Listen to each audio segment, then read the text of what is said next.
Thank you for joining us. Thank you for having us. My name is Thomas Aiken, Thomas, and Aiken is Aiken. All right. And I know you have a very long, decorated resume, Tom. Can you tell us briefly a little bit about your time as an investigator in New York State? Sure. I tell people all the time that when I started this career, I had no military experience, I had no police experience. So I knew nothing about law enforcement, I knew nothing about a lot of the cases I came to be involved in. I had no knowledge at all. And pretty much everything I learned was by getting my nose bloodied and actually learning how to testify, learning how to put cases, listening to the ones that know how to do this stuff, and just being a sponge and taking in as much as I could from them, and then not afraid to get involved and do them. I actually started doing search warrants when I was in uniform for those first 5 years. I did search warrants with and for the BCI just because I wanted to learn about search warrants. And so now I actually teach law enforcement how the theories of search warrants and how to do them correctly. And that was just something that you took upon yourself, just, kind I wanted to learn. Eager to learn, yeah. And then same thing with child abuse, which became a passion of mine. I didn't want children to stand alone. And as you know, there's only two witnesses to most every child abuse case, the perpetrator and the victim. And there's not a lot to support that. So I did everything I could to try to get into the mind so that the child never had to carry that load alone. And so I learned a lot about it. I learned a lot about healing. And I'm going to say that we literally changed the way we investigated them, the way we handled victims, and the way we handled perpetrators, starting in the early 90s. And Rob Wynn was the district attorney I worked the most with back then, and he did a great job with them. As a matter of fact, Rob used a phrase with juries that I use all the time now. Children lie to get out of trouble. They don't lie to get into trouble. Our first goal in these cases is to test the veracity of the allegation, because I don't want to accuse anybody of something as serious as that didn't do it. So once I'm convinced that the child is telling the truth, then we work really hard to put a solid case together. And I've heard a lot, speaking of, accusing someone, not accusing someone, but your interrogation techniques, I have heard, are something to be reckoned with. So can you talk a little bit about how you honed your interviewing skills? Most detectives or most investigators go through a lot of training, and there's outside training, including the Reed technique and stuff like that. So, and I tell them all the time, when you go through trainings, you're not going to be able to mimic the success other people do or all the tools everybody does. But you take all those tools you learn in training and learn from experience, and you put them in your toolbox. And so the things I do, another detective may not be able to do. Things they do, I might not be able to do. But you take all these techniques, and then there are some solid ones like you heard yesterday with interview rooms and some of the theories of that. Just physical placement of bodies in chairs. And I don't want to go too far into too many techniques because I don't want to help perpetrators defeat techniques. Yeah, definitely. But it's a matter, and one thing, especially down south where I'm working now, I learned that there's a lot of departments that don't have that honesty or relationship when they interview a bad guy. So I actually use that to my benefit because I come at them from a different way and a different approach, and that helps them open up a little bit better because they're like surprised I'm not just being an idiot to them. You're a bad guy, yeah. Makes sense. Is that why you've tried so hard to, obviously it's just something you kind of want to grasp to understand the evil in the world, but is that also part of trying to get into the heads of some of the perpetrators, is to better have them feel comfortable with you? Absolutely, and it kind of scares me to this point, and I say this over the years. I have been into the minds of so many abusers of children that I kind of know what they're thinking, and I kind of know where they're coming from and how they say it. And I don't know if you read that yesterday, that poem written by one of my most horrendous child abusers. But that was very succinct, and it's very telling what the demons that they're fighting in their heads. And I tell investigators and I tell officers this all the time. You want to get a confession? You want to put a case together? The devil's in the details. So when you do that interview with the child, and I don't care what age they are, and you build that trust up, the more details you pull out of that child that only the child and the perpetrator know, those details will help you get the confession from the bad guy. That was a good answer. Made me lose my train of thought. That's all right. So talk to me a little bit about some of, we'll go into Haji's story from this, but tell me a little bit about some of the most impactful cases that you've come across in the past 40 years. 40 years? 35. 30. Oh, it's 40 years. That was 40? Okay, I thought I was wrong. I'm over 40. I thought you said 4 years. No, 40. I don't think you have enough time for all the ones that have affected me. And the case that was embedded in the Haji case yesterday is still the one that, for some reason, bothers me the most today. And that was the Stephanie Sadie Bill Burdick case. And the things behind that case and the things that happened in that case. And when you deal with a guy like that who, and people can be polygraphs and they're sociopaths. And I'm going to tell you that the one that interviewed or polygraphed him was probably the best interviewer, best detective, best polygraph operator you'll ever see. And if he can beat him, then that tells you how many sociopaths are out there. Because he is literally the best, and he beat him in that polygraph. And for somebody to do that, to try to break them, it takes a lot. And so people have told me over the years, a lot of people I work with, and they kind of joke with me, but they're trying to be truthful, that people confess just to get me to shut up and leave them alone. And I tell them, Like, either way. if that's what it takes, I'll do it. Do you know what my longest interview was? 12 hours. Now I see why he didn't come home some days. That was just, Oh my that was just the God. interview. Just the interview, right. And that was a horrendous homicide in Maroa with Sylvain Turcotte, who came down in the middle of the night and murdered his wife, who was running away from him, and her mother, who she was confiding in the kitchen that night. That was a sad case. I think that still rocks the community up there. When you bring it up, it's something that... But there's so many cases, and there's so many I can talk to you about in the future, and like the one I told you Forensic Files called on. Do you remember the case with the girl that was put into the toolbox and put into the feeder canal? Yes, I do. That was that case. Wow. Yeah. And you want to talk about a case going cold? There's a couple of cases that could have gone cold that we worked on, quite a few, but that was one of them.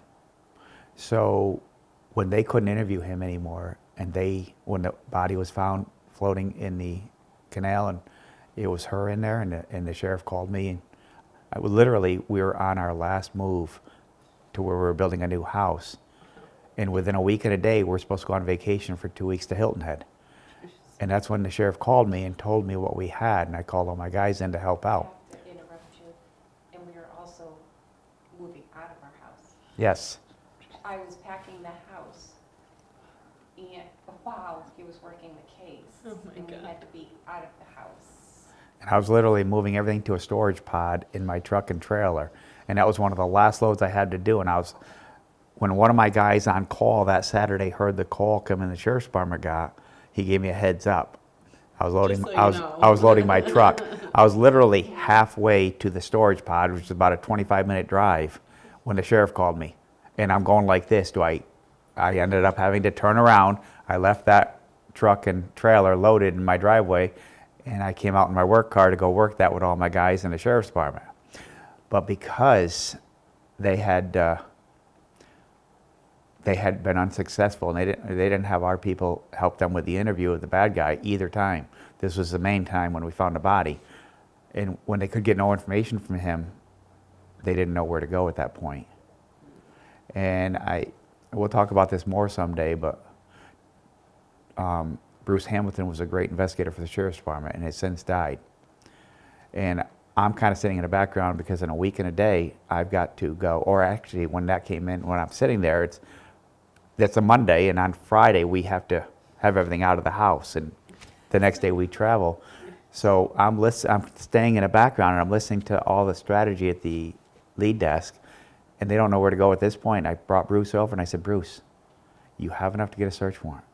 You have enough to get a search warrant, and you just have to articulate it and put it in the search warrant properly. He says, can you type? I said, I'll type it for you, But that's it. But I won't be here to Until return it- a search yeah. warrant next week and swear to it and everything else. So I typed the whole search warrant out for him. And at the end of that search, you know what we found? The last thing we were searching was his truck. In the glove box of that truck. One of the last searches they're doing, they found a key to that toolbox. And that unlocked the toolbox and that unlocked the arrest. Wow. But without, you know, that quickly, it could have just gone, you know, so is that very common that in cases there's kind of just this make or break moment where if it goes one way? Oh, huge. We look for that make or break in a lot of the major cases we do. But you know what, and I say this all the time, great departments, great investigators, and great lead desk investigations, they make their own breaks. And they have to make their own breaks. And they do that by being very solid in the way they do the investigation. The reason our agency, and this isn't me, this is our agency, was so successful, was because our agency brought out all the resources we need to begin with, and plus we have all the resources behind us with forensics. I mean, I always say I don't go out of my expertise. I don't search major crime scenes. It's not what I know how to do, or I'm not good at it and stuff like that, but we have the best people probably in the country that do that for us at our agency, and they do it for other agencies. But we bring out all the investigators we need, and then because of our relationship, we have the city detectives, the village detectives, the sheriff's detectives come out and work hand in hand with us on the leads, and there's so much information and knowledge shared together. Yeah, you gotta And- think the local guys know a little more Huge. about their area. And they're really their good at constituents, investigating yeah. too, and cases too, but we set up a lead desk. And I try to tell people in the South, the lead desk is so successful because all leads are coming out of the lead desk and come back to the lead desk, and you don't do anything without going through the lead desk, and then everything is put together in that lead desk. And that's why we were so Nothing can get successful. lost, And yeah. because we hit it so hard to begin with, that's why we were so successful, and that we didn't have cold cases on the ones that we all did together like that. The longest one it took for us to indict somebody was Colin Murphy.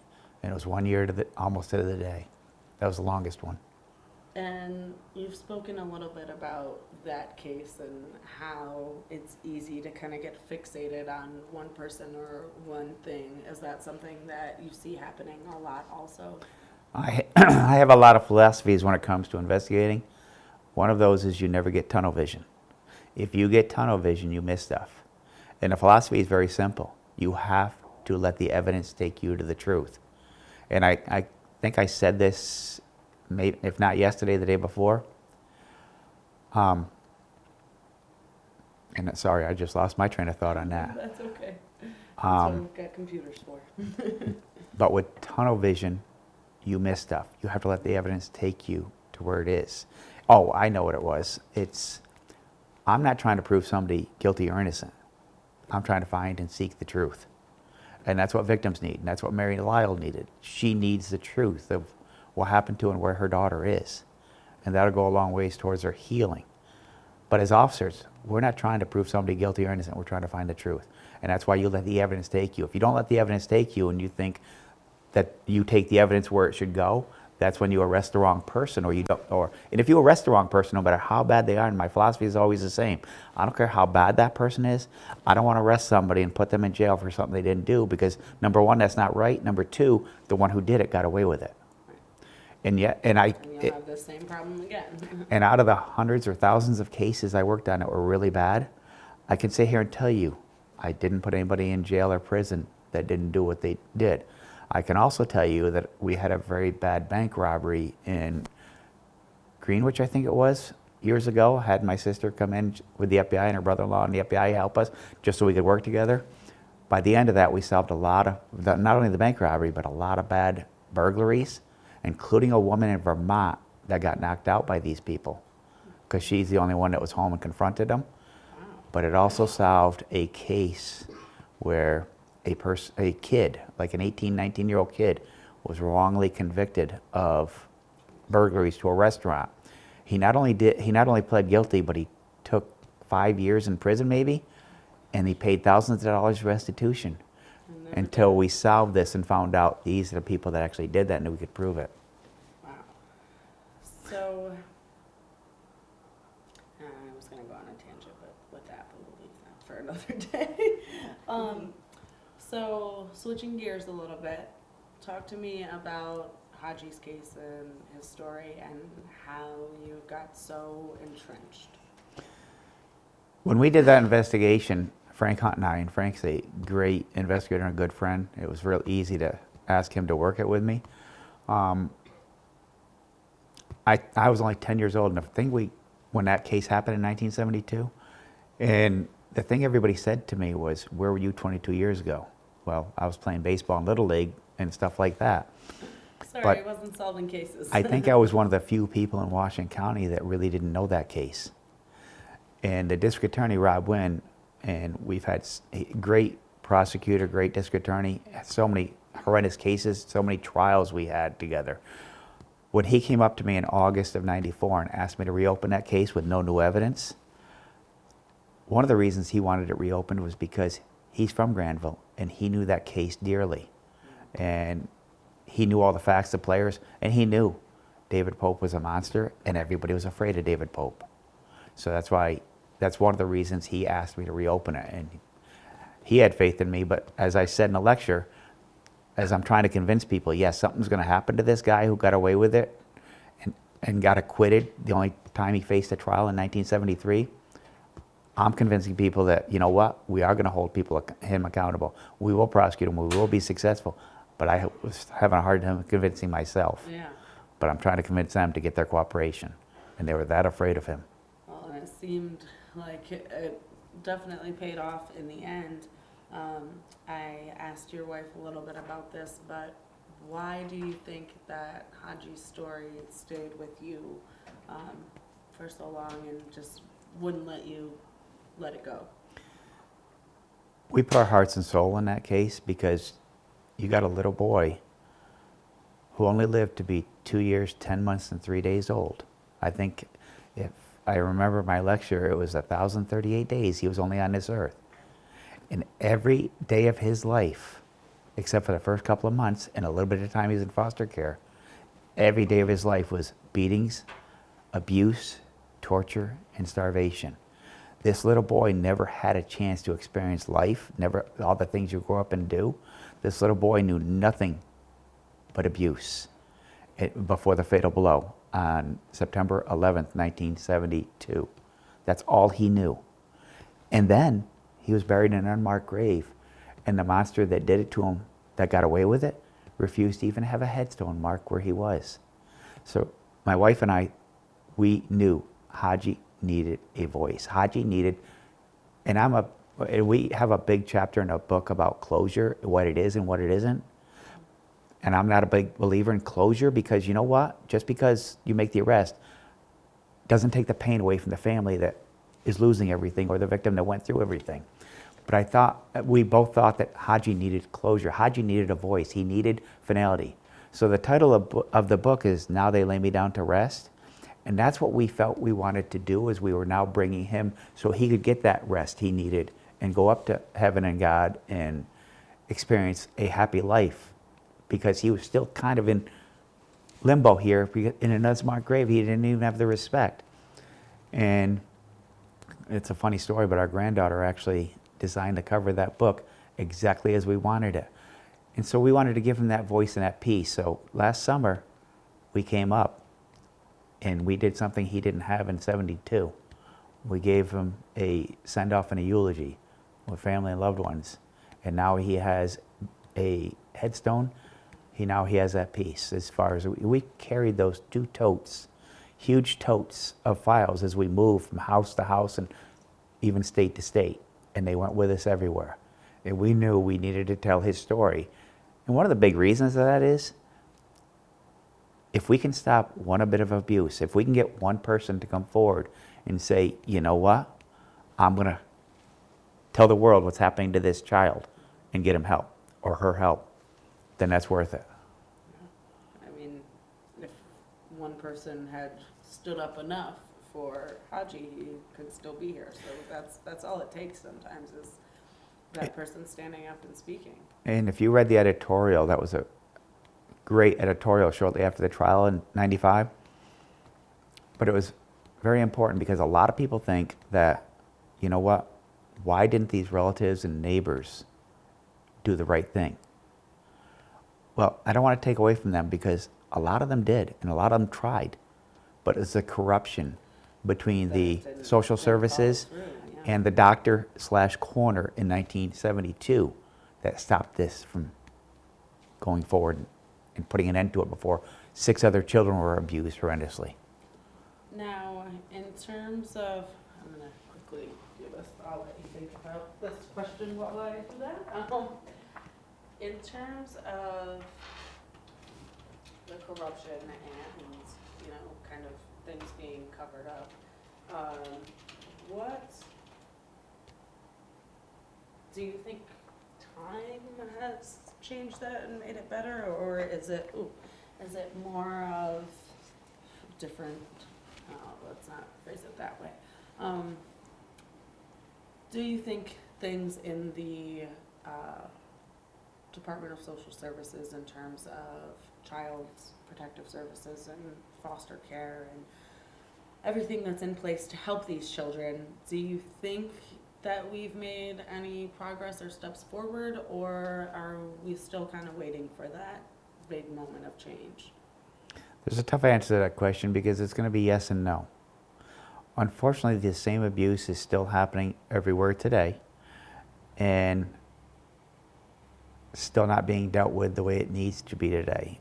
And because of that, we're trying to bring awareness as much as we can to make it stop, just like the Trials of Gabrielle Netflix series did with that case, when that's the first time they tried to hold social services accountable. They did arrest them, they didn't prosecute them. But and I want to make this very clear, it's not the fault of social services all the time, because on my watch for 30 years in New York working with the state police, I worked with a lot of CPS units. And there were a lot in Washington County, Warren County, Saratoga County, Rensselaer County, and there were a lot of great social service workers that truly cared and truly always tried to do the right thing. So I say on my watch, I worked hand in hand with them, and I wouldn't let a police officer or a social service worker get away with not doing the right thing. Of course, they've got their own job, they're doing a different thing. But if there was a fail in the system, it was the laws, the training in the system, and family court, and what they could or couldn't do. Because they wanted to do the right thing, and they did the right thing, but there were a lot of things they couldn't do because of the system. Yeah, we can only go this far, or, you know, this is all that we can do here. And I don't know how far you want to go with this, but I mean, we talk about if we can help one case. We had that opportunity last summer. Because of our Facebook page, because of the book, and because of knowing people. We're up in New York, I think at the time, maybe, or traveling somewhere at the time, and I got a call out of the blue from a teacher in Glens Falls. Didn't know me, didn't know her. And she was very frustrated because she's trying to do the right thing. She knew some kids needed help. And she was frustrated with the system because the system was failing those kids. And the fail point in that case happened to be family court that would not remove the kids. So to show you that it wasn't social services, my first call was to the CPS supervisor. And she was as frustrated as these teachers were because they knew and they put the petitions in and they wanted to do the right things for these kids, but they couldn't. They could only go so far because of the laws in the system and the people that could control whether these kids get removed or not. So after many calls and going back and forth, and they kept in touch, and we said, keep advocating, and they did, and that's what we tell people. See something, say something. That's our hashtag. She kept at it, and there was another teacher with her, same thing, because she had the other child. And finally, I used my personal relationship with the district attorney up there, and he did an outstanding job, and he referred them to the city police, and the city police handled it a different way, which eventually led to removing the kids. So that was And successful. potentially saving a life, or at least we've spoken about how obviously death is a terrible price to pay, but sometimes the trauma that the survivors are left with is, you know, just as horrific. But at least it reinforced our philosophy and in these teachers. And they not only did the right thing, but they stayed with it and they reached out. Because I say this about great cops. Great cops don't have all the answers. And if they think they do or they pretend they do, then that's a fault right there. The thing about great cops is they know where to go get the answers. And then they get the answers and they bring it back. That's the difference. And so these teachers did that. They didn't give up. They reached out to who they thought could help them, and they were persistent, and it eventually led to them helping the children. What difference do you think, well, that's not a very good question because I probably would have saved his life.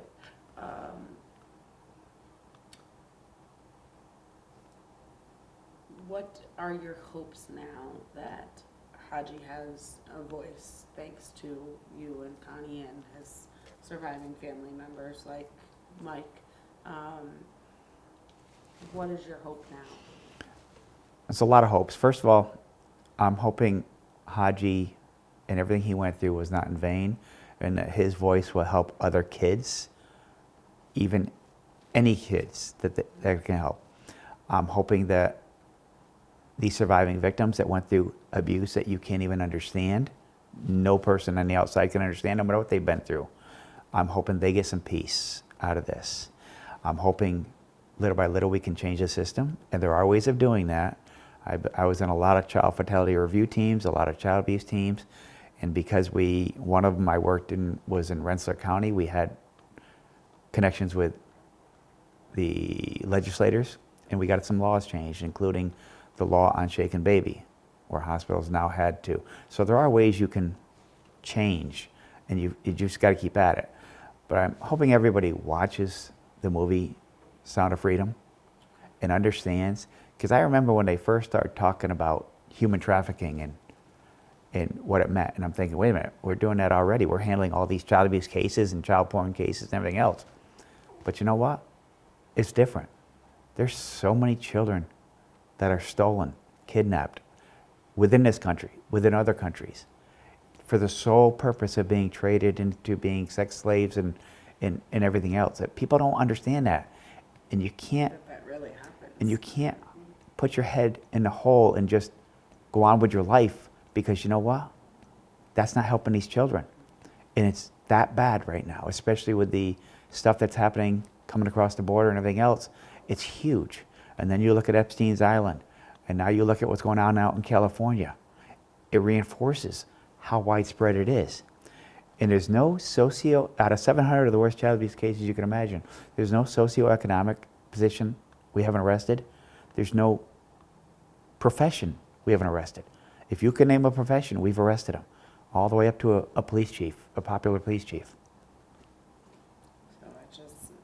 It's a prevalent issue that we can't really seem to get a handle on, but maybe with the more voices of the more people that speak up when they say something, some impact and some change can be made.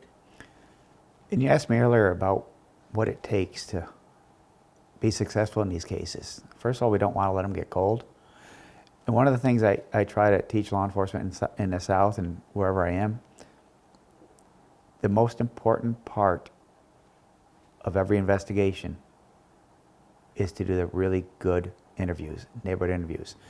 And I've said it all along, and I don't want to give the false impression that every case can be solved, but I'm going to say every case can be solved if you put enough work into it, enough interviews, enough manpower, and enough resources right from the beginning, and it's done right. Most every case can and should be solved. And with the position we were in, I had a lot of agencies call and ask for help. And fortunately, in New York, they would call soon enough that they wouldn't be so messed up that we couldn't solve them. Go back, yeah. But every so often you run into one where, like we're working in South Carolina right now, where it's almost impossible to solve because of what happened or what didn't happen to begin with. Right. Once you lose that initial window, it's kind of hard to get back that time. And the way you solve cases, interviews.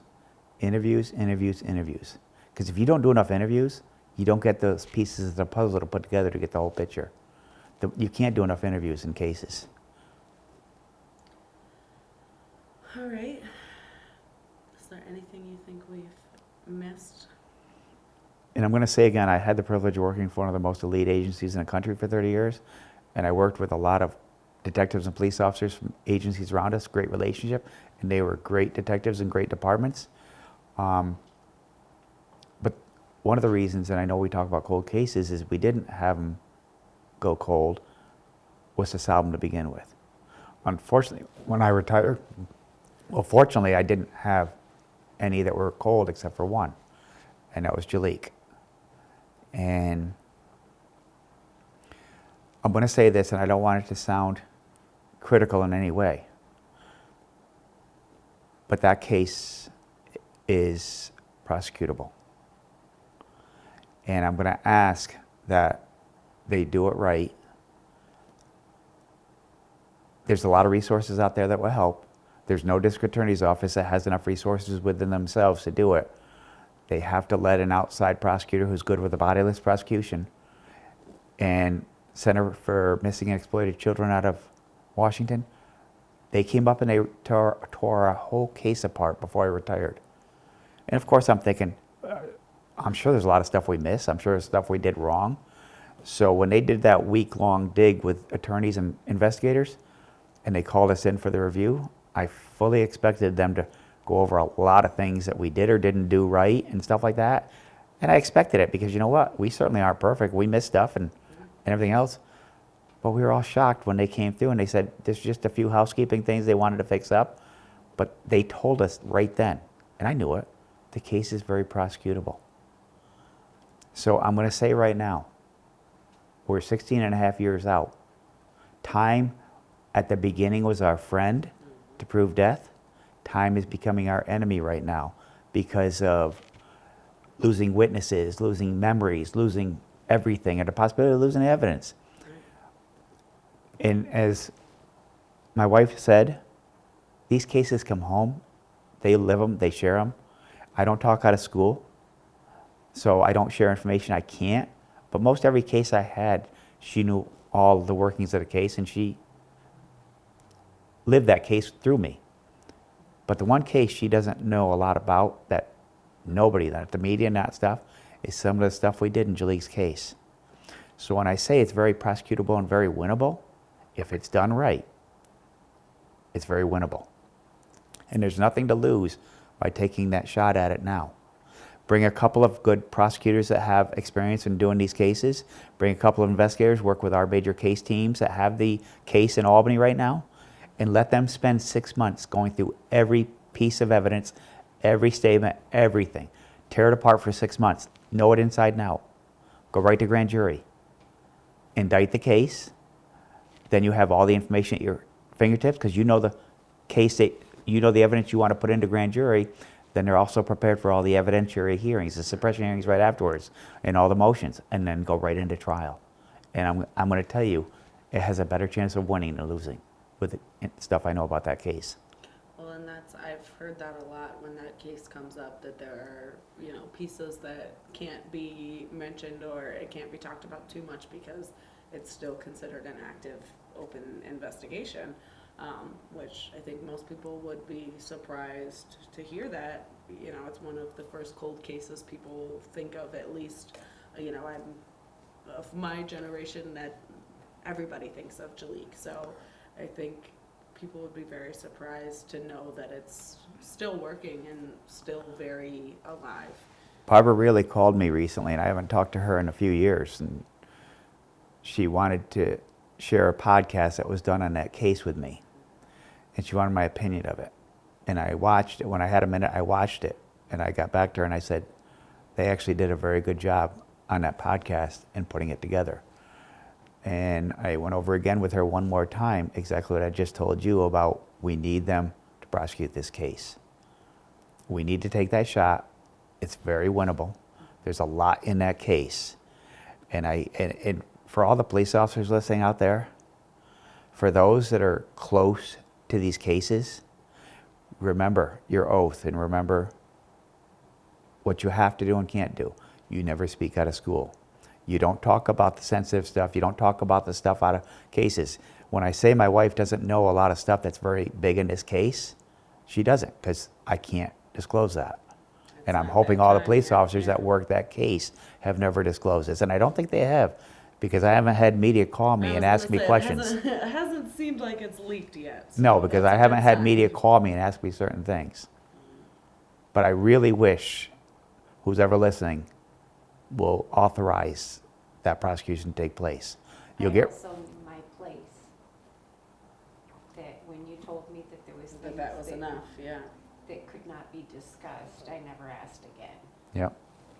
And I'm hoping they'll listen to what we're saying. You'll have all the resources you need between the state police, other agencies, and Center for Missing and Exploited Children out of Washington. I mean, I've never had a case where we did more organized searches.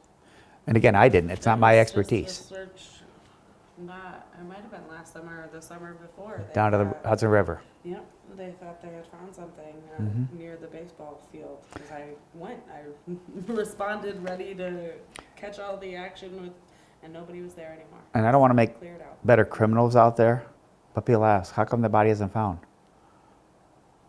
I could go over a lot of reasons that body was not found. And it would make sense at that point. Well, and especially, I mean, of course, more questions back then, but pushing 17 years, what are you gonna find at this point?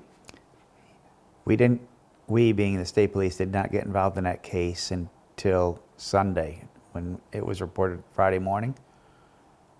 There were 2 nights he was missing with no explanation between those times. Could have relocated the body anywhere in any way.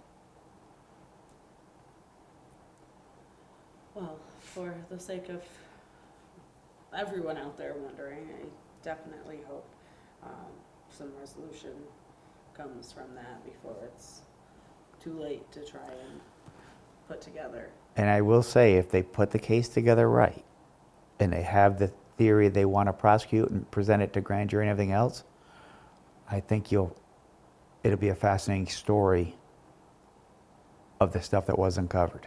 Yeah, definitely. I mean, if it's been kept close to the chest for all these years, there's obviously a reason, and hopefully when that does come out, everyone can dive deep and investigate. But it's one of those stories that I think bothers a lot of people and stretches a decent span just because of the ground covered. And how much injustice is there, like we see going on in the country right now, when the only person prosecuted in that case to date was a grandmother who was trying to find her grandson? It's devastating. And that's why I think that's another reason it's so close to my heart, is like, come on, don't forget, this boy went missing. So, all right. Did we miss anything before I start crying? I think we went over a lot of philosophies and stuff I like think that. that's helpful, because that way I can kind of use different pieces at different times. And I know you got other stuff captured that we talked about in case you missed them on this and stuff like that too. So and plus I'm a sponge too, and I'm a big writer. So a lot of the things that we've talked about will end up, even if they're not in my video, they'll end up in an article, because that's really my long form love. So And was it yesterday or Saturday? But I talked about the research that she did on the book, oh yes, and I could go over. I mean, someday if you want to talk about cases, I could talk to you about cases for months, and you'll be fascinated and shocked. But you never say never when it comes to interviews. And there's right ways of doing those interviews, especially the suspects. And so you never think. I've had people tell me, guy's been in prison for 20 years. He's never going to come out and talk to you. If you go into that attitude, that's what you're going to come out with. right. But you always go in there and find a way to get in there. And she did that research, and people told her, and I had doubts myself, that May Pope would ever talk to her. Yeah. because of who I am and what I did and what I've said to her in her face over the years. And sure enough, she got her to talk, befriended her, and even put a Facebook request out for her. She sent me a Facebook friend request. Was she hesitant at first Oh. and then had to kind of be Only for a coaxed? very short few minutes. I was actually shocked when you said who your husband was, Yes. that she And didn't she hang up right then. Immediately. No, she didn't hang up. So that is, I think, one of the things that I'd like to dive into next is start interviewing why mothers don't speak up and getting into the minds to maybe help children to understand why they're not doing more to protect their children. Right. And why maybe sometimes mom isn't the best person to tell, even though you would think that that's my protector. That's right. And as people know, there's always a lot more in books than there are in movies. So you'll read the corruption from social services and county politics in 1972, because we put a lot of those right in there, the actual documents in there.